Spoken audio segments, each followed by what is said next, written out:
Hello students, welcome to DNS. मैं आपकी zoology tutor Yashika ma'am. आज हम लोग जो टॉपिक पढ़ने जा रहे हैं वो है lecture number 2, cell cell interaction.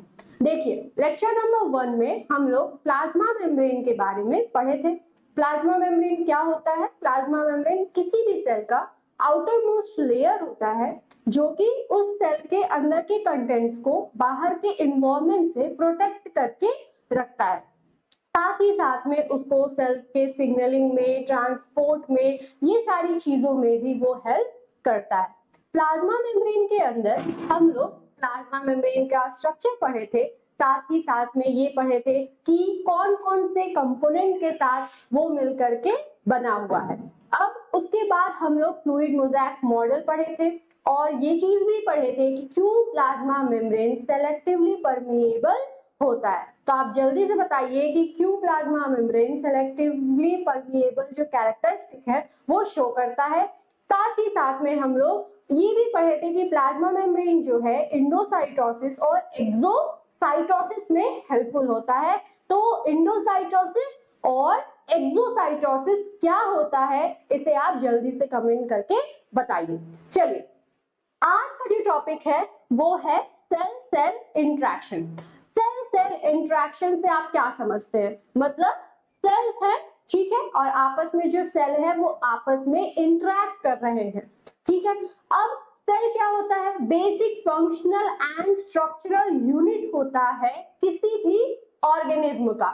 तो ऑब्वियस सी बात है कि सेल जो है आपस में जब इंटरेक्ट करेंगे, कम्युनिकेट करेंगे, तभी वो अच्छे से फंक्शन कर पाएंगे, ठीक है।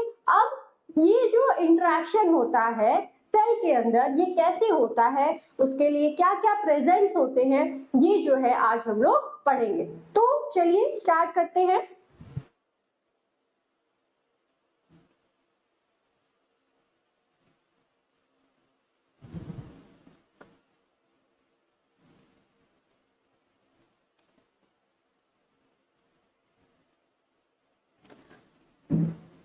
Cell cell interaction.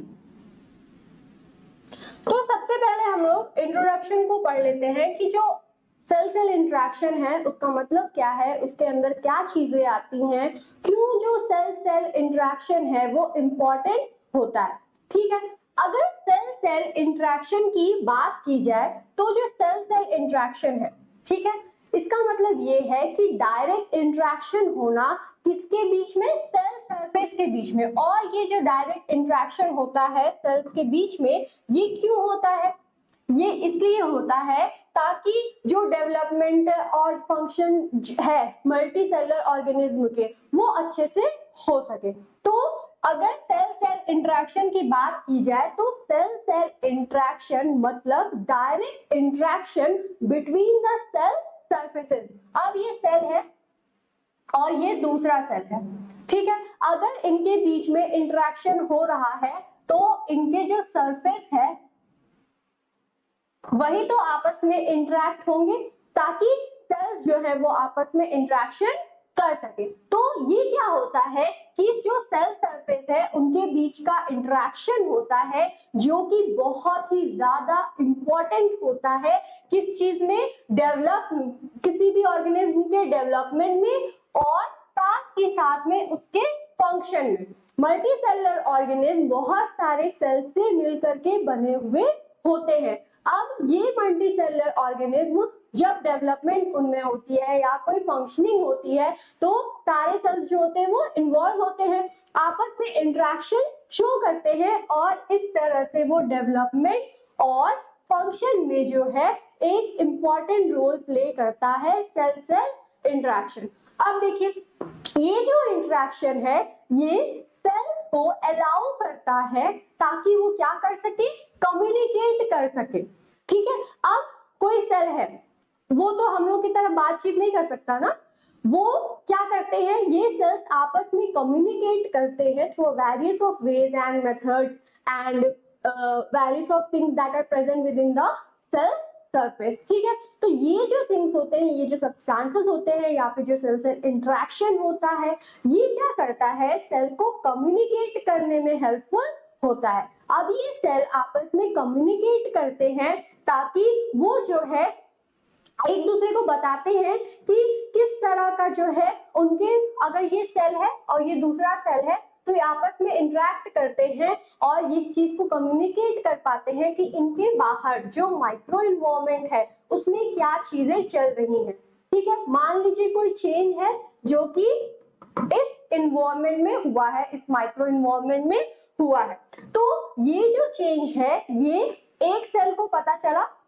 वो उस चीज को क्या किया, उसको ऑब्जर्व किया, उसे नोटिस किया, उसे जब उसे पता चला तो वो क्या किया, वो दूसरे वाले सेल को बताएगा, कैसे, इंटरेक्शन के थ्रू। तो यही चीज होती है सेल सेल इंटरेक्शन, जिसमें सेल्स जो हैं आपस में कम्युनिकेट करते हैं और ये चीज बताते हैं कि अगर कोई चेंज आया है बाहर के इन्वायरमेंट में तो किस तरह से उनको रिस्पॉन्स शो करना है। अब अगर कोई स्टिमुलस आया है तो कोई भी ऑर्गेनिज्म रिस्पॉन्स तो शो करता ही है। उसी तरह का बात है कि अगर माइक्रो इन्वायरमेंट में कुछ चेंजेस आए हैं तो ये सेल आपस में इंटरेक्ट करते हैं, कम्युनिकेट करते हैं और ये डिसाइड करते हैं कि किस तरह से रिस्पॉन्स शो करना है।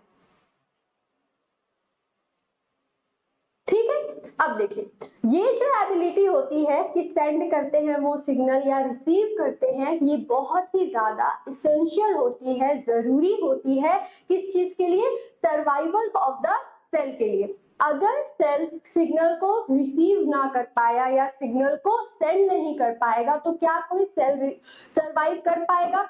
सर्वाइवल के लिए ये बहुत नेसेसरी कंडीशन होती है कि जो सेल्स हैं वो आपस में अच्छे से कम्युनिकेट करें और साथ ही साथ में जो सेल है वो सिग्नल को अच्छे से रिसीव करे और उसके अंदर जो चेंजेस हैं तो फिर वो उस सिग्नल को आउटसाइड ऑफ द इन्वायरमेंट में क्या करे, सेंड भी कर सके। ये बहुत ही ज्यादा नेसेसरी कंडीशन होती है किस चीज के लिए, सर्वाइवल ऑफ द सेल के लिए। ठीक है, अब देखिए ये जो इंटरेक्शन होता है सेल्स के बीच में ये स्टेबल हो सकता है, जैसे कि जो सेल जंक्शंस के बीच में होता है। ठीक है, अब सेल्स में क्या होता है, बहुत तरह के सेल जंक्शंस प्रेजेंट होते हैं। ठीक है, सेल जंक्शंस प्रेजेंट होते हैं जो कि बहुत टाइप्स के होते हैं, आगे हम लोग पढ़ेंगे। तो ये जो सेल जंक्शंस होते हैं ये स्टेबल इंटरेक्शन शो कराते हैं।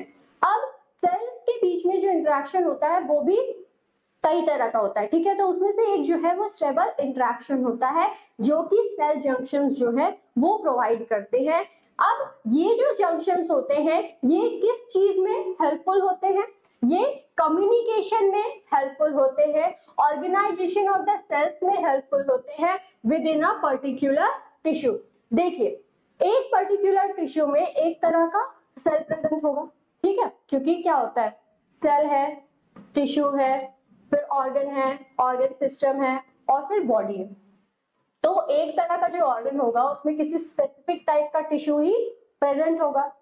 उस स्पेसिफिक टिश्यू में ये जो स्पेसिफिक टिश्यू है वो किसी स्पेसिफिक सेल से ही मिलकर के बना हुआ होगा। फॉर एग्जांपल हार्ट की अगर बात करें तो वो एक ऑर्गन है, वो कार्डियक मसल से मिलकर के बना हुआ है। तो वो क्या है, बंडल ऑफ टिश्यूज है ना, तो उस टिश्यूज को कौन बना रहा है, सेल बना रहा है। तो हर ऑर्गन जो है वो स्पेसिफिक होता है, स्पेसिफिक तरह के सेल से मिलकर के बना हुआ होता है। अब हर तरह के जो सेल्स होते हैं या ऑर्गन्स होते हैं उनमें एक स्पेसिफिक टाइप का सेल जंक्शन प्रेजेंट होता है उसके फंक्शन के अकॉर्डिंग, और ये इस चीज को इंश्योर करता है कि जो जंक्शन है वो सेल्स को, इस चीज को इंश्योर करता है कि सेल्स जो है उस ऑर्गन या उस टिश्यू के अंदर क्या करें, अच्छे से कम्युनिकेट कर सके और अच्छे से वो जो सेल्स है वो ऑर्गेनाइज हो सके उस पर्टिकुलर टिश्यू के अंदर। तो जो सेल सेल इंटरेक्शन है वो कम्युनिकेशन, सिग्नलिंग, इन सब चीजों के लिए इंपॉर्टेंट है। साथ ही साथ में किसी टिश्यू के अंदर किस तरह से जो सेल है वो पर्टिकुलर या एक स्पेसिफिक वे में अरेंज रहेंगे, इस चीज का भी ध्यान रखता है कौन, सेल सेल इंटरेक्शन। और उसमें जो मेजर रोल प्ले करते हैं वो कौन होते हैं, ये जंक्शंस। ठीक है, सेल जंक्शंस। अब अगर किसी तरह का लॉस हुआ किस चीज में, कम्युनिकेशन में, सेल्स के बीच में, तो इससे क्या होता है, अनकंट्रोलेबल सेल ग्रोथ होता है। और अनकंट्रोलेबल जो सेल ग्रोथ होता है वो क्या कॉज करता है, वो कैंसर भी कॉज करता है। ठीक है, तो जो कम्युनिकेशन की हम लोग बात कर रहे हैं कि सेल्स का आपस में कम्युनिकेट करना या फिर सेल का एनवायरनमेंट के रिस्पॉन्स में कम्युनिकेट करना ये क्यों ज्यादा जरूरी है। ठीक है, ऐसा भी तो हो सकता है कि सेल्स आपस में कम्युनिकेट ना करें या फिर एनवायरनमेंट के रिस्पॉन्स में वो कम्युनिकेट ना करें, सिग्नल को ना रिसीव करें ना सेंड करें, तो इससे हो क्या जाएगा, इससे ये होगा कि जब कम्युनिकेशन सही से नहीं होगा तो सेल्स को पता ही नहीं होगा कि क्या करना है, कितना ग्रोथ होना चाहिए, तो वो क्या होगा, एक बहुत ही ज्यादा अमाउंट में ग्रोथ शो करने लगेगा।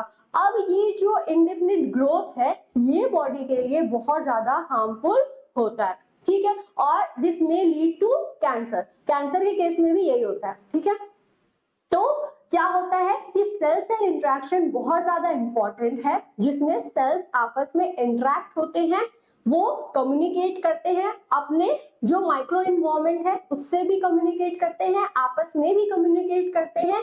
इसके लिए बॉडी में जो है वो सेल्स के ऊपर, सेल के सरफेस पे इसके प्रेजेंट रहते हैं, और क्या होते हैं कि सेल जंक्शंस प्रेजेंट होते हैं जो कि सेल्स को आपस में कम्युनिकेट इंटरेक्ट करने में हेल्पफुल होते हैं। अगर इंटरेक्शन नहीं हुआ, अगर कम्युनिकेशन नहीं हुआ, तो दिस में लीड टू इंडेफिनिट ग्रोथ और दिस में लीड टू द कैंसर। ठीक है, तो ये सारी चीजें हो गई किसमें, इंट्रोडक्शन में। किसी भी चीज को अगर आप पढ़ रहे हैं तो इसका इंट्रोडक्शन जानना बहुत जरूरी है कि आखिर ये चीज क्या है, क्यों हम इसे पढ़ रहे हैं। ठीक है, अब देखिए सेल सेल इंटरेक्शन है क्या। सेल सेल इंटरेक्शन जो है वो डायरेक्ट इंटरेक्शन होता है किसके बीच में, सेल के सरफेस के बीच में। ठीक है, अब ये जो है बहुत ही ज्यादा क्रूशियल होता है किस चीज के लिए, डेवलपमेंट और फंक्शन के लिए मल्टी सेलुलर ऑर्गेनिज्म में। अब ये जो इंटरेक्शन है ये सेल को कम्युनिकेट करने में हेल्पफुल होता है, और साथ ही साथ में इस चीज में हेल्पफुल होता है कि कोई अगर माइक्रो इन्वायरमेंट है तो उससे जो है अगर कोई सिग्नल आया है तो उसके अगेंस्ट रिस्पॉन्स अपना शो कर सके। ये जो एबिलिटी है रिसीव करने के सिग्नल, ये जो है सेंड और रिसीव करने की सिग्नल की जो एबिलिटी होती है सेल के अंदर through the help of cell cell interaction is very necessary for the survival of the cell. Interaction जो है वो सेल्स के लिए बहुत ज्यादा इंपॉर्टेंट होता है, किस चीज के लिए, डेवलपमेंट और फंक्शन के लिए। अब ये जो सेल सेल इंटरेक्शन है ये जो है ट्रांजिएंट होता है, जो कि क्या होता है, activation of the immune cells, migration to the injury site, और दूसरा होता है स्टेबल, जो कि रोल किसमें होता है, इन जो स्टेबल सेल सेल इंटरेक्शन जो होता है उसका रोल किसमें होता है, ऑर्गेनाइजेशन ऑफ द टिश्यू में। जैसे देखिए सेल सेल इंटरेक्शन जो है वो भी दो तरह का होता है। पहला जो है वो ट्रांजिएंट होता है। ट्रांजिएंट में क्या होता है, ये जो है हेल्पफुल होता है activation of the immune cells में या फिर migration to the injury site में। ठीक है, कहीं पे अगर मान लीजिए इंजरी हुई है, ठीक है, अब वहां पे जो है किस तरह से माइग्रेशन होगा, ये जो माइग्रेशन का काम होता है इंजरी साइट पर, ये जो है इस तरह का इंटरेक्शन किसके अंदर आता है, ट्रांजिएंट सेल सेल इंटरेक्शन के अंदर आता है। और activation of the immune cell, जब इम्यून सेल्स को एक्टिव करना होता है तो ये सारे जो इंटरेक्शंस होते हैं या जो काम होते हैं ये किसके अंदर आते हैं, ये ट्रांजिएंट सेल सेल इंटरेक्शन के अंदर आता है। दूसरा हो गया स्टेबल।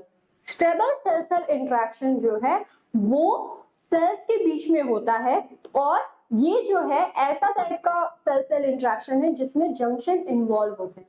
ठीक है, सेल जंक्शंस जो है वो इन्वॉल्व होते हैं, और ये स्टेबल इंटरेक्शन जो है सेल को एक स्पेसिफिक वे में ऑर्गेनाइज करने में हेल्पफुल होते हैं। मतलब जो ये जो टिश्यू के अंदर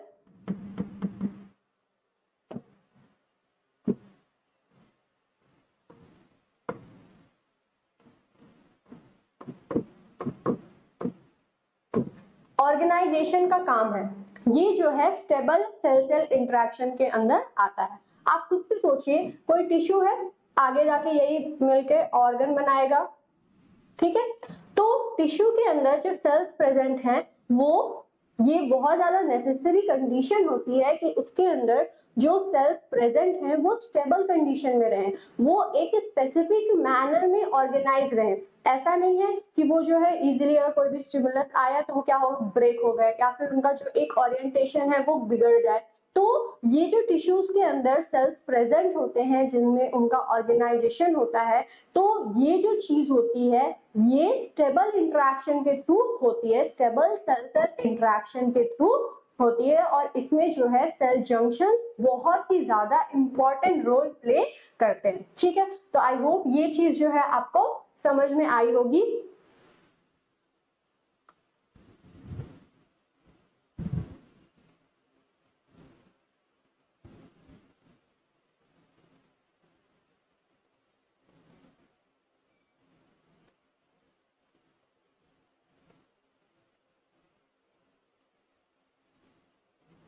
चलिए सभी को गुड मॉर्निंग। तो सेल सेल इंटरेक्शन क्या है, समझ में आया कि सेल्स के जो सरफेस होते हैं वो आपस में इंटरेक्ट करते हैं, और ये इंटरेक्शन जो है दो तरह का होता है, एक ट्रांजिएंट और एक स्टेबल। स्टेबल इंटरेक्शन में जो और टिश्यू है उसके अंदर जो सेल्स प्रेजेंट है वो क्या करते हैं, वो अच्छे से स्पेसिफिक मैनर में अरेंज रहे, इस चीज के लिए स्टेबल सेल सेल इंटरेक्शन होता है। अब देखिए सेल सेल जो जंक्शंस होते हैं वो अलाउ करते हैं रैपिड कम्युनिकेशन में बिटवीन द सेल्स। ये जो सेल सेल इंटरेक्शन है, ये इंटरेक्शन जो है वो जंक्शंस के थ्रू होता है, जिसे क्या कहा जा रहा है, सेल सेल जंक्शन। तो ये जो जंक्शन है ये रैपिड कम्युनिकेशन में हेल्पफुल होते हैं, ताकि जो सेल्स हैं वो आपस में रैपिडली कम्युनिकेट कर सके। ठीक है, कम्युनिकेशन जरूरी है और साथ ही साथ में रैपिड कम्युनिकेशन जरूरी है। ऐसा नहीं है कि मान लीजिए कोई सिग्नल आया है माइक्रो इन्वायरमेंट से, वो सेल तक पहुंचा और वो जो सेल है वो जल्दी से वो कम्युनिकेशन या सिग्नल दूसरे सेल तक नहीं पहुंचाया, तो क्या होगा, वो सेल तो प्रिपेयर हो ही नहीं पाएगा किसके अगेंस्ट, उस स्पेसिफिक स्टिमुलस के अगेंस्ट, कि किस तरह से उसको रिस्पॉन्स शो करना है उस स्टिमुलस के अगेंस्ट। ठीक है, तो इस वजह से जो रैपिड सेल के बीच में इंटरेक्शन होता है या रैपिड कम्युनिकेशन होता है, ये भी बहुत ज्यादा नेसेसरी होता है, और ये जो रैपिड कम्युनिकेशन है ये सेल सेल जंक्शन जो है प्रोवाइड करते हैं। अब देखिए ड्यूरिंग द एम्ब्रियोनल डेवलपमेंट या फिर एम्ब्रियो डेवलपमेंट, उस समय पे क्या होता है, सेल्स जो है एक टिश्यू के specifically adhere to the cell of the same tissue rather than the cell of the different tissue. जब इसको एक एग्जांपल से समझते हैं। ठीक है, देखिए जब एम्ब्रियो की डेवलपमेंट होता है तो जो एक टाइप के सेल्स होते हैं वो जाकर के एडहियर होते हैं, वो जाकर के कंबाइन होते हैं, वो जाकर के अटैच होते हैं same type of the cell से। ऐसा नहीं है कि जो कार्डियक मसल्स वाले जो टिश्यू हैं वो जाकर के किडनी से अटैच हो जाएंगे, उसमें जाकर के अपने सेल्स को अटैच कर देंगे, नहीं ना। जिस तरह का जो ऑर्गन रहता है उसी तरह का स्पेसिफिक सेल्स वहां पे जाकर के एडहियर होते हैं, अटैच होते हैं, उस टिश्यू को फॉर्म करते हैं, फर्दर वो टिश्यू ऑर्गन को फॉर्म करता है। ठीक है, तो ये जो स्पेशलिटी है कि एक स्पेसिफिसिटी है कि जो सेल्स है सेम टाइप के सेल्स हमेशा सेम टाइप के टिश्यू में ही जाकर के अटैच होंगे और किसी और जगह जाकर के नहीं अटैच होंगे। ये कैसे होता है, ये इसी तरह से होता है कि सेल्स जो है एक तरह के सेल्स आपस में कम्युनिकेट करते हैं और एडहियर जाकर के हो जाते हैं, जिसकी वजह से एम्ब्रियोनल डेवलपमेंट में जो ऑर्गन्स हैं वो अच्छे से फॉर्म होते हैं। तो starting from the embryonal development cell cell interaction बहुत ज्यादा नेसेसरी होता है। अब ये जो एबिलिटी होती है सेंड या रिसीव करने की सिग्नल, ये इसलिए एसेंशियल होती है सर्वाइवल के लिए, क्योंकि अगर एसेंशियल नहीं हुआ तो क्या होगा, सेल का ऑटोनॉमस ग्रोथ होगा, सेल बहुत ज्यादा ग्रोथ करेगा और दिस में लीड टू एनी डिजीज, और जो बॉडी का जो फंक्शनिंग है सेल का बॉडी के अंदर वो सही से नहीं होगा, सेल का क्या हो जाएगा, डेथ हो जाएगा, वो सर्वाइव कर ही नहीं पाएगा। इस वजह से सेल के अंदर जो सेल सिग्नल्स को रिसीव करना या सेंड करने की प्रॉपर्टी है ये उसके सर्वाइवल के लिए बहुत ज्यादा नेसेसरी होता है। अब ये जो इंटरेक्शन होता है सेल्स में, ये क्या हो सकता है, ये स्टेबल हो सकता है, जैसे कि ये such that those made through the cell junctions, मतलब ये इंटरेक्शन स्टेबल हो सकता है और ये स्टेबल इंटरेक्शन किसके थ्रू आ सकता है? ये जो स्टेबल इंटरेक्शन होता है ये सेल जंक्शंस के थ्रू होता है। तो अगर एमसीक्यू क्वेश्चन आए, ठीक है, या वन वर्ड क्वेश्चन आए, उसमें ये पूछा जा सकता है कि जो स्टेबल सेल सेल इंटरेक्शन है वो कैसे होता है। तो स्टेबल सेल सेल इंटरेक्शन जो है वो सेल जंक्शन की वजह से होता है।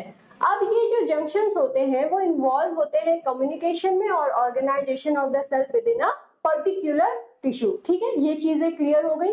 अब देखिए 4 types of the cell cell connection in animal cell.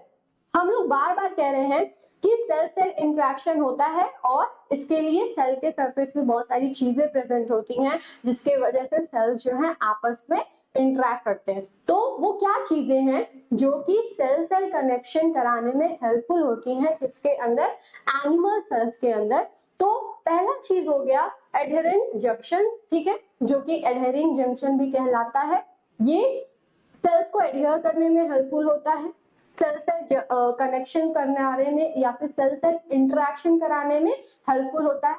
दूसरा जो है वो है डेस्मोसोम्स, तीसरा जो है वो है टाइट जंक्शन और चौथा जो है वो है गैप जंक्शन। टाइट जंक्शन जो है वो सेल्स के बीच में प्रेजेंट होता है और वो बहुत ही टाइटली पैक्ड होता है, इतना ज्यादा टाइटली पैक्ड कि बहुत सारी जो नेसेसरी चीजें हैं वही आ जा सकती हैं और अननेसेसरी चीज या फिर जो अननेसेसरी एलिमेंट है उस सेल के लिए वो नहीं आ पाता है। बहुत ही ज्यादा सील्ड कंडीशन होता है टाइट जंक्शन जहां पे भी प्रेजेंट होता है वहां पे। गैप जंक्शन इसके नाम से ही समझ में आ रहा है कि ये जो है इतना ज्यादा टाइटली प्रेजेंट नहीं रहता है या फिर ये इतना ज्यादा टाइटली जो है वो अरेंज नहीं रहता है सेल के बीच में और ये जो है कुछ स्पेस आपस में रखता है, ठीक है, जिसकी वजह से कुछ एलिमेंट जो है इसके थ्रू फ्लो हो जाते हैं। ठीक है, अब देखिए स्टेबल सेल सेल इंटरेक्शन क्या होता है, पहले इसको पढ़ लेते हैं और उसके बाद जो है हम लोग जो अभी टाइप्स पढ़े थे जिनके थ्रू सेल सेल इंटरेक्शन होता है उनको भी डिस्कस करेंगे। तो स्टेबल सेल सेल इंटरेक्शन क्या है? स्टेबल सेल सेल इंटरेक्शन जो है वो रिक्वायर्ड रहता है किस चीज के लिए? सेल के एडहेशन के लिए विद इन अ टिश्यू। किसी भी टिश्यू के अंदर सेल का एडहेशन हो इसके लिए stable cell cell interaction necessary होता है और ये जो है कंट्रोल करके रखता है शेप और फंक्शन ऑफ द सेल को। हम लोग क्यों ऐसा कह रहे हैं कि किसी भी टिश्यू के अंदर उसके जो सेल्स हैं उसमें स्टेबल सेल सेल इंटरेक्शन होता है? ये इसलिए नेसेसरी होता है ताकि जो सेल्स है वो अच्छे से जिस तरह ऑर्गेनाइज होनी चाहिए उस तरह से रहें, ताकि वो जो टिश्यू है जो कि ऑर्गन को फॉर्म कर रहा है या फिर जो टिश्यू है उसका जो शेप है वो अच्छे से मेंटेन रहे, जिस तरह का शेप होना चाहिए उसी तरह का रहे और उसके जो फंक्शंस हैं वो भी सही से चले। तो ये जो कंट्रोलिंग का काम है ये क्यों हो पाता है? क्योंकि उस टिश्यू के अंदर उसमें जो सेल्स प्रेजेंट है उनमें स्टेबल सेल सेल इंटरेक्शन हो रहा है। ठीक है, अब देखिए ये जो स्टेबल इंटरेक्शन होता है ये इन्वॉल्व होता है, ये किसके थ्रू होता है? ये सेल जंक्शंस के थ्रू होता है, जो कि क्या होता है? देखिए सेल सेल इंटरेक्शन किसके हेल्प से होता है? सेल जंक्शन के हेल्प से होता है। तो आखिर ये सेल जंक्शन क्या है? सेल जंक्शन जो है मल्टी प्रोटीन कॉम्प्लेक्स होते हैं, बहुत सारे प्रोटीन के कॉम्प्लेक्सेस होते हैं जो कि प्रोवाइड करते हैं contact between the neighbouring sales. ये एक सेल हो गया और ये दूसरा सेल हो गया, तो यहाँ पे क्या होगा? सेल जंक्शन प्रेजेंट होगा और ये सेल जंक्शन क्या है? मल्टी प्रोटीन कॉम्प्लेक्स है जो कि क्या करता है? जो कि इंटरेक्शन कराने में, कनेक्शन कराने में बिटवीन द नेबरिंग सेल्स में हेल्पफुल होता है। ठीक है, तो देखिए ये जो है डिफिनीशन हो गई, cell junctions which are multi protein complexes that provide contact between the neighbouring cells. ठीक है, ये डिफिनीशन हो गई किसकी? सेल जंक्शंस की। अब देखिए ये जो सेल जंक्शंस है ये अलाउ करते हैं किस चीज को? प्रिजर्वेशन को और proper functioning of the epithelial cells sheets के। ठीक है, जितने भी एपिथेलियल सेल शीट्स हैं, ठीक है, जो आउटरमोस्ट सेल्स होते हैं उसे एपिथेलियल सेल्स कहते हैं ना, तो ये जो सेल्स होते हैं इनके प्रॉपर फंक्शनिंग के लिए, उनके प्रिजर्वेशन के लिए ये सेल जंक्शन बहुत ही ज्यादा इंपॉर्टेंट होते हैं, बहुत हेल्पफुल होते हैं। ये जंक्शंस जो है वो इसलिए भी इंपॉर्टेंट होते हैं क्योंकि ये जो है ऑर्गेनाइजेशन कराते हैं विद इन द टिश्यू, और ये जो है ऐसे सेल्स को, जैसे कि एक टाइप का जो सेल है उनको एक जगह पे एडहियर करने का काम करते हैं, और इस वजह से एक तरह का जो है एक स्पेसिफिक टाइप का या सेम टाइप का टिश्यू जो है वो फॉर्म हो पाता है। मतलब वही वाली चीज जो हम लोग एम्ब्रियोनल कंडीशन में पढ़े थे कि किस तरह से जो सेम टाइप का जो सेल होगा वो क्या करेगा, वो सेम टाइप के सेल से ही जाकर एडहियर होगा ताकि एक स्पेसिफिक या सेम टिश्यू ही बनाए। ऐसा नहीं है कि एक टिश्यू है जिसमें different different types of the cells present है, एक टिश्यू है तो जिसमें क्या होगा स्पेसिफिक टाइप का या फिर सेम टाइप के सेल एडहियर होंगे और वो बनेंगे। तो ये सारा जो काम होता है ये किसके हेल्प से होता है, स्टेबल सेल सेल इंटरेक्शन की वजह से होता है। अगर टिश्यूज में स्टेबल सेल सेल इंटरेक्शन नहीं होते, जो कि होते हैं किनकी वजह से, सेल जंक्शंस की वजह से, तो क्या होता, ना टिश्यू का प्रॉपर शेप होता, ना उसकी प्रॉपर फंक्शनिंग होती, और क्या होता कि जितने भी उसके फंक्शनिंग है, ठीक है, वो अच्छे से कम्युनिकेट नहीं कर पाता, और एट लास्ट क्या होता, उसकी डेथ हो जाती है, उसके सेल्स की डेथ हो जाती है। ठीक है, तो ये हो गया स्टेबल सेल सेल इंटरेक्शन। तो सबसे पहला जो हम लोग को पढ़ना है वो क्या है, एंकरिंग जंक्शन। एंकरिंग जंक्शन क्या होते हैं, ये तो पता चल गया है कि एंकरिंग जंक्शन जो है वो सेल सेल इंटरेक्शन कराने में हेल्पफुल होता है। तो अगर एंकरिंग जंक्शन की बात की जाए तो only two junctions are involved in cell cell interaction, that is the adherent junctions and the desmosomes। ठीक है, तो अगर एंकरिंग जंक्शन की बात की जाए तो सेल सेल इंटरेक्शन की अगर बात हो रही है तो सेल सेल इंटरेक्शन में एडहेरेंस जंक्शंस और जो डेस्मोसोम्स हैं ये बहुत ही ज्यादा इंपॉर्टेंट होते हैं, वही कराते हैं सेल सेल इंटरेक्शन।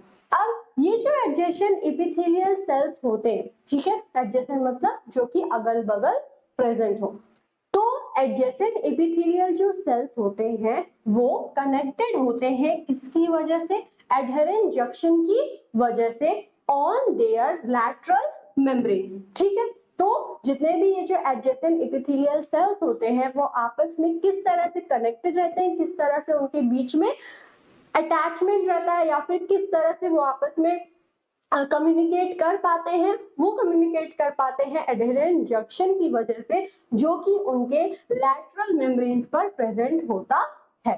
अब ये जो है लोकेटेड रहता है just below the tight junction.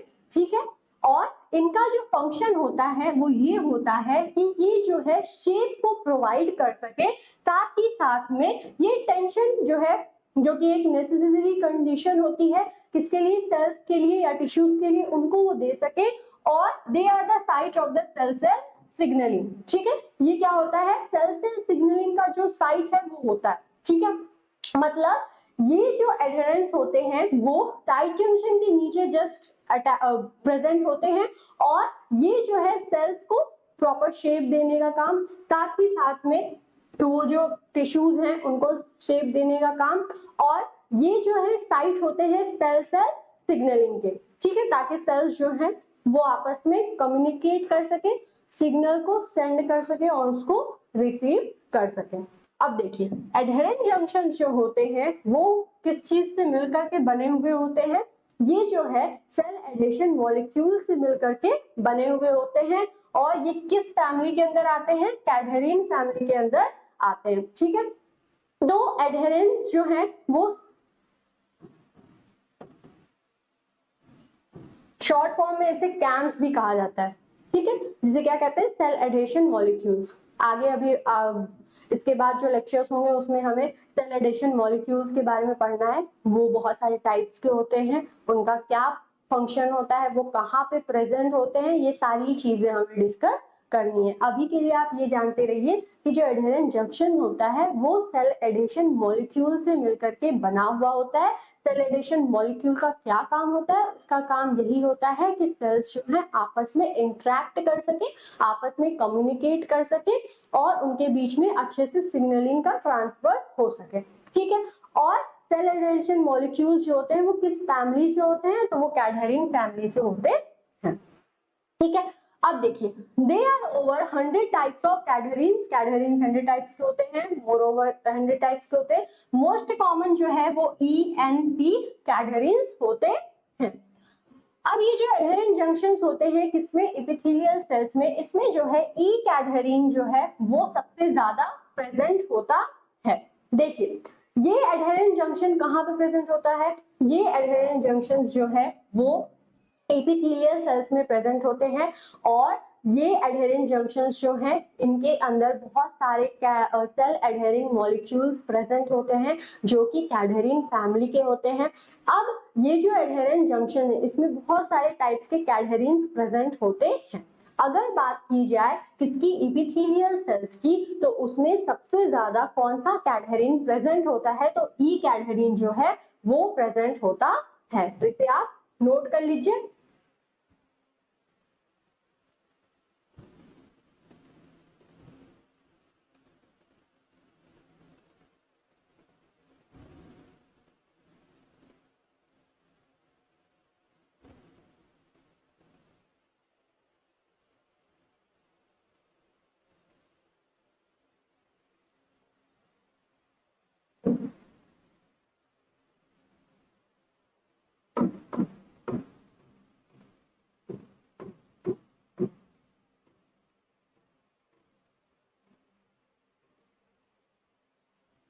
तो एडहेरेंट जंक्शन के बारे में हम लोग पढ़ लिए कि ये जो है एपिथेलियल सेल्स में प्रेजेंट होता है।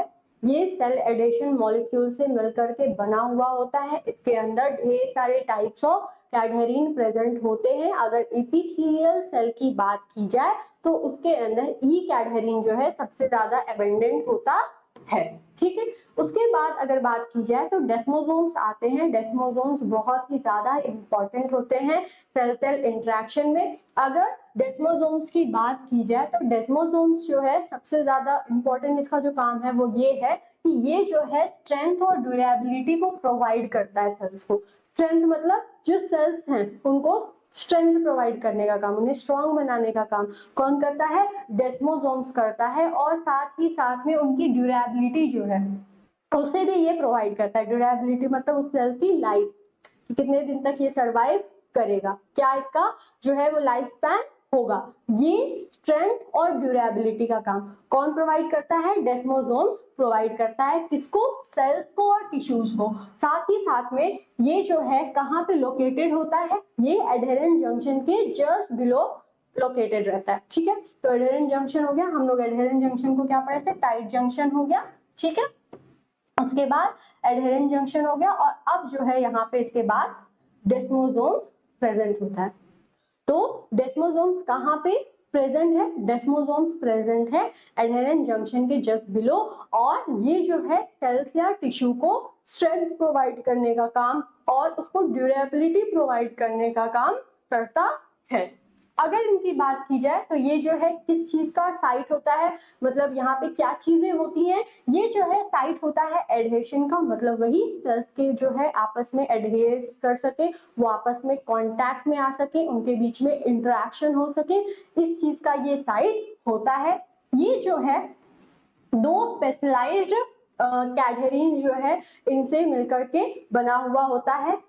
ये जो कैडहेरिन्स हैं जिनसे ये मिलकर के बना हुआ होता है वो कौन कौन से होते हैं? पहला जो है कैडहेरिन वो होता है डेस्मोग्लेइन और दूसरा जो है वो होता है डेस्मोकॉलिन, ठीक है। तो जो डेस्मोसोम्स हैं वो भी क्या होते हैं? दो स्पेशलाइज्ड कैडहेरिन की वजह से मिलकर के बने हुए होते हैं और ये बहुत इंपॉर्टेंट क्वेश्चन है, पूछा जा सकता है। पहला क्या हो गया? पहला हो गया डेस्मोग्लिन और दूसरा जो है वो है डेस्मोकॉलिन, ठीक है। तो ये दो इंपॉर्टेंट या स्पेशलाइज्ड कैडहेरिन्स हैं जिनसे मिलकर के डेस्मोसोम्स बना हुआ होता है।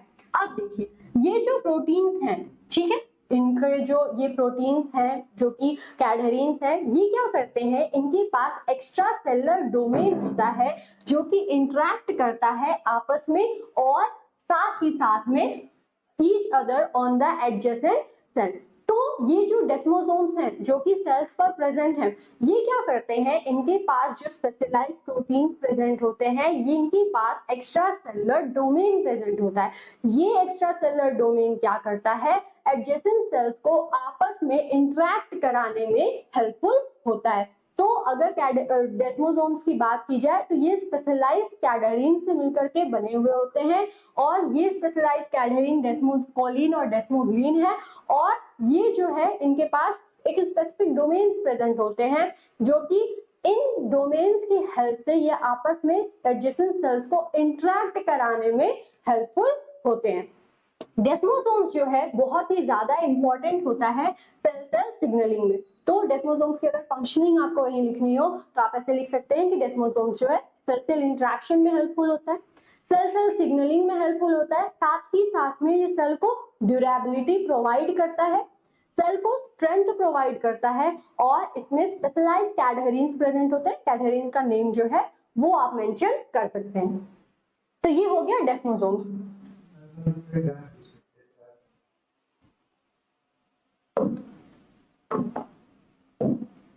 उसके बाद आता है टाइट जंक्शन। टाइट जंक्शन क्या होता है, टाइट जंक्शन अगर आप इसके नाम को देखें तो इसका जो है टाइट जंक्शन लिखा हुआ है, ठीक है। टाइट जंक्शन एक मल्टी प्रोटीन कॉम्प्लेक्सेस होता है, ठीक है।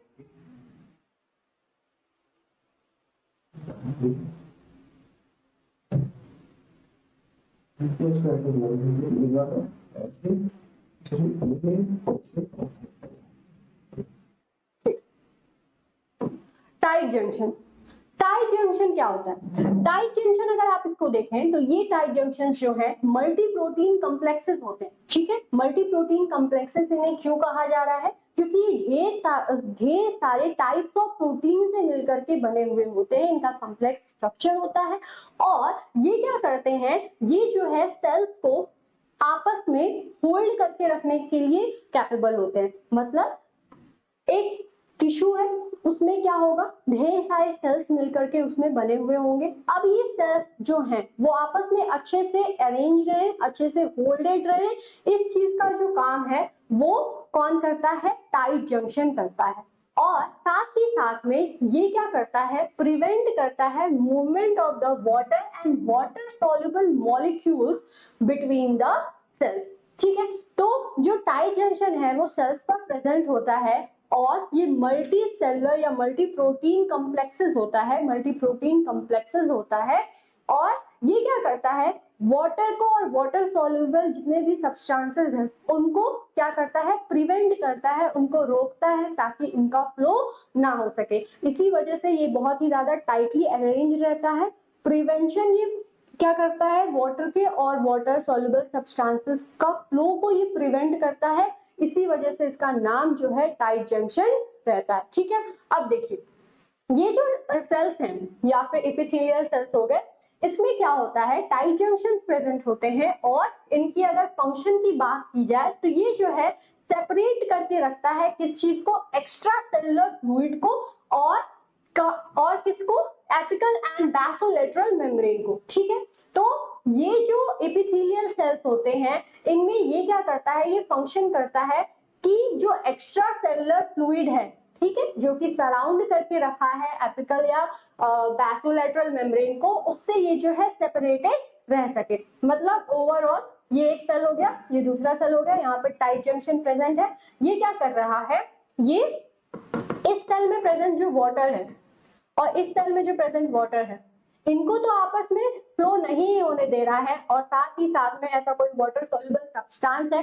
तो उनका भी फ्लो नहीं होने दे रहा है। साथ ही साथ में जो सराउंडिंग में अगर कोई वाटर है तो उसको भी, उसका जो फ्लो है उसको नहीं होने दे रहा है। ओवरऑल ये जो सेल है उसको एकदम सेपरेट करके रख रहा है, किससे, एक्स्ट्रा सेलुलर एनवायरनमेंट से, ठीक है। तो इसी वजह से ये जो है एकदम टाइटली सील्ड प्रेजेंट होता है और इसी वजह से ये जो कॉम्प्लेक्सेस है ये मल्टी प्रोटीन कॉम्प्लेक्सेस होते हैं ताकि इसकी जो अरेंजमेंट है वो एकदम टाइटली हो सके। अब ये जो परमेबिलिटी होती है इन जंक्शन की, इस चीज पे डिपेंड करती है कि किस तरह के जो फैक्टर्स हैं वो आ रहे हैं, मतलब जो प्रोटीन है जंक्शन का वो किस तरह का है, टिश्यू का टाइप किस तरह का है, सिग्नलिंग जो है वो सेल्स की किस तरह से आ रही है। मतलब ऐसा नहीं है कि जो टाइट जंक्शन है वो चीजों को या कोई अगर सब्सटेंस है तो उनका फ्लो नहीं होने देता है, फ्लो होने देता है, लेकिन उसके लिए कंडीशन अप्लाइड रहता है कि किस तरह का कंडीशन है, उस तरह का अगर सिचुएशन रहा, अगर कंडीशंस रही, तब जो है ये अलाउ करता है। For example parity of the factor जो है उसके ऊपर इसकी जो फंक्शनिंग है वो डिपेंड करती है कि किस तरह का जो है वो प्रोटीन मेकअप है उस जंक्शन का। टाइट जंक्शन है उसमें किस तरह के प्रोटीन मिलकर के बने हुए हैं, जिस तरह के प्रोटीन मिलकर के बने होंगे उस तरह के कंपोनेंट या उस तरह के सब्सटेंसेस को वो जो है परमिट करेगा कि वो फ्लो हो सके, या फिर किस तरह का टिश्यू टाइप है, या फिर किस तरह की सिग्नलिंग आ रही है सेल से। तो सिग्नलिंग से, सेल के टिश्यू के टाइप से और साथ ही साथ में उसके खुद के प्रोटीन की वजह से, ये ढेर सारे फैक्टर्स होते हैं जो कि उसकी परमेबिलिटी वाला जो कैरेक्टरिस्टिक है उस पर इफेक्ट डालता है। जिस तरह का जैसा सुटेबल कंडीशन रहेगा उस हिसाब से वो जो है परमिट करता है सब्सटेंसेस को, ताकि वो फ्लो हो सके सेल्स के आपस में भी और सेल से एक्स्ट्रा सेलुलर मेम्ब्रेन में भी, या फिर जो एक्स्ट्रा सेलुलर इन्वायरमेंट है उसमें। तो ये सारे जो है ये फैक्टर्स हैं जो कि बहुत नेसेसरी होते हैं इस चीज को डिसाइड करने में कि किस तरह से वो परमेबिलिटी को शो करेगा या शो नहीं करेगा। ये जो टाइट जंक्शंस होते हैं वो डिफरेंट टाइप ऑफ प्रोटीन से मिलकर के बने हुए होते हैं। उनमें से भी जो 4 मेन ट्रांस मेम्ब्रेन प्रोटीन है जो कि इस टाइट जंक्शन में बनने में हेल्पफुल होता है, इसमें ये इन्वॉल्व होता है, वो कौन कौन से होते हैं। पहला होता है ऑक्लूडीन, दूसरा होता है क्लॉडीन, तीसरा होता है जंक्शनल एडहेरेशन मॉलिक्यूल जिसे क्या कहते हैं,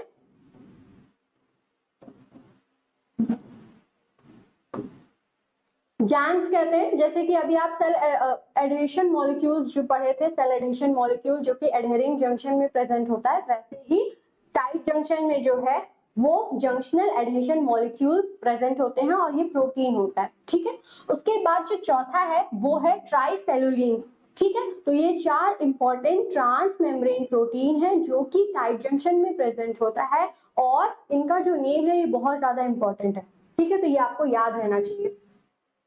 फंक्शनिंग तो आप खुद से भी लिख देंगे कि ये सिग्नलिंग में हेल्पफुल है, ये जो है सेलेक्टिव परमेबिलिटी को शो करता है, जिस तरह का कंडीशन होगा, जिस तरह का फैक्टर होगा, सेलेक्टिव परमेबिलिटी नहीं लेकिन जिस तरह का कंडीशन रहेगा उस हिसाब से ये परमेबिलिटी को शो करता है। लेकिन ये जो प्रोटीन्स के नेम है ये आपको याद होने चाहिए, ठीक है। अब देखिए उसके बाद आता है गैप जंक्शन। गैप जंक्शन क्या होता है, एक मेन साइट होता है सेल सेल सिग्नलिंग के लिए और कम्युनिकेशन के लिए। ये अलाउ करता है स्मॉल मॉलिक्यूल्स को ताकि वो एडजेसेंट सेल्स में क्या हो सके, डिफ्यूज हो सके।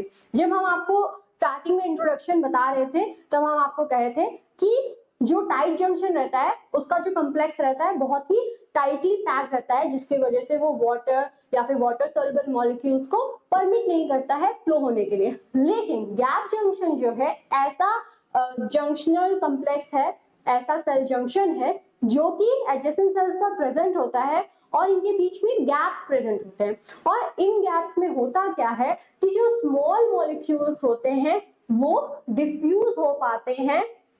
डिफ्यूज हो रहे हैं मतलब क्या, डिफ्यूज हो जा रहे हैं मतलब कि उसमें किसी भी तरह की एनर्जी की खर्च जो है वो नहीं हो रही है, किसी भी तरह का एटीपी वगैरह यूटिलाइज नहीं हो रहा है, वो सिंपली जो गैप्स है उनसे डिफ्यूज हो जा रहे हैं आपस में एडजेसेंट सेल्स के बीच में। तो गैप जंक्शन क्या है, गैप जंक्शन एक साइट है सेल सेल सिग्नलिंग के लिए, साथ ही साथ में ये कम्युनिकेशन में हेल्पफुल होता है। सेल सेल सिग्नलिंग मतलब कम्युनिकेशन में हेल्पफुल होता है और ये अलाउ करता है स्मॉल मॉलिक्यूल्स को ताकि वो डिफ्यूज हो सके। अब देखिए जितने भी वर्टिब्रेट्स होते हैं उनमें क्या होता है कि जो गैप जंक्शन है वो मिलकर के बना हुआ होता है ट्रांस मेम्ब्रेन प्रोटीन के हेल्प से, जिन्हें क्या कहते हैं, जिन्हें कहते हैं कॉनेक्सिन्स, ठीक है। तो वर्टिब्रेट्स में जो गैप जंक्शन है वो स्पेसिफिक टाइप ऑफ प्रोटीन से मिलकर के बना हुआ है। क्या है वो, ट्रांसमेम्ब्रेन प्रोटीन है जिसे क्या कहते हैं, जिसे कहते हैं कॉनेक्सिन्स। अब ये जो है एक हेक्सागोनल पोर्स को फॉर्म करते हैं। जो गैप जंक्शंस हैं, अगर उनके स्ट्रक्चर को आप देखें तो वो जो है हेक्सागोनल पोर्स को फॉर्म करते हैं या फिर हेक्सागोनल चैनल्स को फॉर्म करते हैं, जिनकी वजह से जो आयंस है, जो शुगर है या फिर अदर जो स्मॉल मॉलिक्यूल्स हैं वो पास हो पाते हैं। हेक्सागोनल शेप टाइप कुछ इस तरह से ये फॉर्म करते हैं। इनके बीच में जो गैप रहता है उसी में शुगर हो गया या आयन हो गया या स्मॉल मॉलिक्यूल हो गया वो पास हो जाता है। ये जो पोर होता है वो लगभग वो जो है 12 कॉनेक्सिन से मिलकर के बना हुआ होता है और 6 form a hemi channel on one cell membrane and interact with a hemi channel on the adjacent cell membrane। देखिए ये जो चैनल्स होते हैं जिनका अभी हम लोग बात किए थे कि हेमी हेक्सागोनल चैनल्स प्रेजेंट होते हैं, तो ये जो है कॉनेक्सिन से मिलकर के बना हुआ होता है, जिसमें होता क्या है कि एक जो पोर है वो 12 कॉनेक्सिन मॉलिक्यूल से मिलकर के बना हुआ होता है। इसमें से जो 6 है वो क्या करता है, एक हेमी चैनल फॉर्म करता है एक सेल पे, और जो बचा हुआ 6 सेल है, ठीक है, या फिर जो 6 मॉलिक्यूल्स हैं वो एडजेसेंट सेल में क्या करता है, हेमी चैनल को फॉर्म करता है। ये जो परमेबिलिटी होती है इन गैप जंक्शन की, ये रेगुलेटेड होता है बहुत सारे फैक्टर्स की वजह से, जैसे कि पीएच हो गया या कैल्शियम आयन का कंसंट्रेशन हो गया।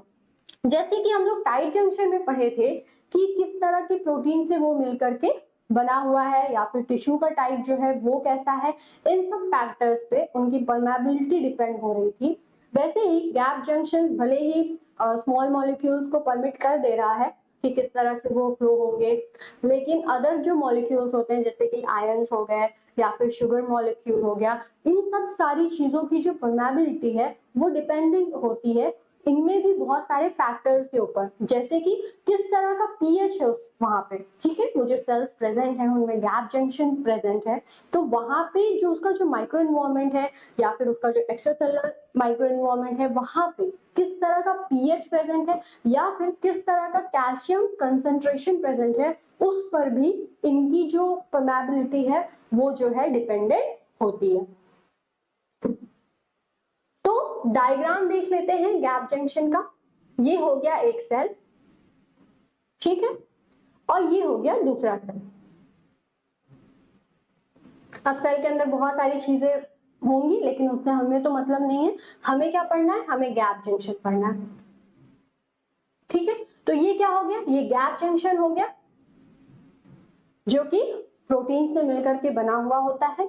ये गैप जंक्शन क्या करेगा कि जो स्मॉल मॉलिक्यूल्स होंगे वो तो ऐसे ही फ्लो हो जाएंगे, बाकी के जो मॉलिक्यूल्स होंगे वो किस तरह का पीएच कंडीशन है या कैल्शियम आयन कंडीशन है उस हिसाब से परमेबिलिटी जो है वो शो होगी। और देखिए यहाँ पे यही चीज और अच्छे से समझाई गई है कि गैप जंक्शन जो है कॉनेक्सिन से मिलकर के बना हुआ होता है, तो कॉनेक्सिन का किस तरह से अरेंजमेंट रहता है और किस तरह से ये देखिए हेमी चैनल्स को फॉर्म करते हैं, जिनकी वजह से जो दो सेल्स हैं वो आपस में इंटरेक्ट करते हैं और आपस में कम्युनिकेट करते हैं और आपस में जितने भी सब्सटेंसेस हैं उनका एक्सचेंजेस कर पाते हैं। और जो चीज याद रखनी है वो ये है कि 12 कॉनेक्सिन्स के हेल्प से जो है ये हेमी चैनल फॉर्म होता है, 6 एक के पास और 6 दूसरे के पास। तो ये डायग्राम आप अच्छे से बना लीजिएगा।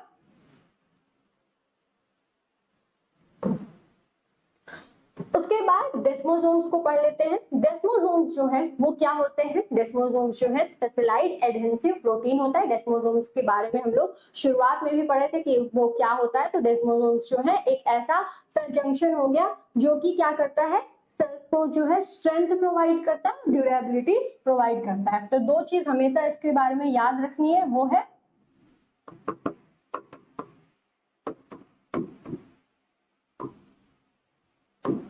स्ट्रेंथ और ड्यूरेबिलिटी। अब ये डेस्मोसोम जो है वो जंक्शन है, ठीक है, तो सेल सिग्नलिंग हो गया, सेल इंटरेक्शन हो गया, ये सारे चीज तो इनके रहेंगे ही, साथ ही साथ में ये स्ट्रेंथ भी प्रोवाइड करता है और ड्यूरेबिलिटी को भी प्रोवाइड करता है। ये बहुत ही नेसेसरी कंडीशन है जो कि हमें याद रखनी है। अब देखिए डेस्मोसोम्स क्या होता है। डेस्मोसोम जो है स्पेशलाइज्ड एडहेसिव प्रोटीन कॉम्प्लेक्सेस होता है जो कि कहाँ पे प्रेजेंट होता है, ये लोकलाइज रहता है इंटरसेलुलर जंक्शंस में और रिस्पॉन्सिबल होता है maintaining the mechanical integrity of the tissue. ठीक है, तो मैकेनिकल इंटीग्रिटी टिश्यू के अंदर मेंटेन रहे, वो चीज का जो कंडीशन है, वो चीज जो फैक्टर है, वो किसकी वजह से मेंटेन हो पाता है, वो डेस्मोसोम्स की वजह से मेंटेन हो पाता है। अगर इसके वर्ड को देखा जाए, डेस्मोसोम्स को देखा जाए, तो जो टर्म है डेस्मोम, वो किसके द्वारा कॉइन किया गया था, ये कॉइन किया गया था जोसेफ द्वारा 1920 में। और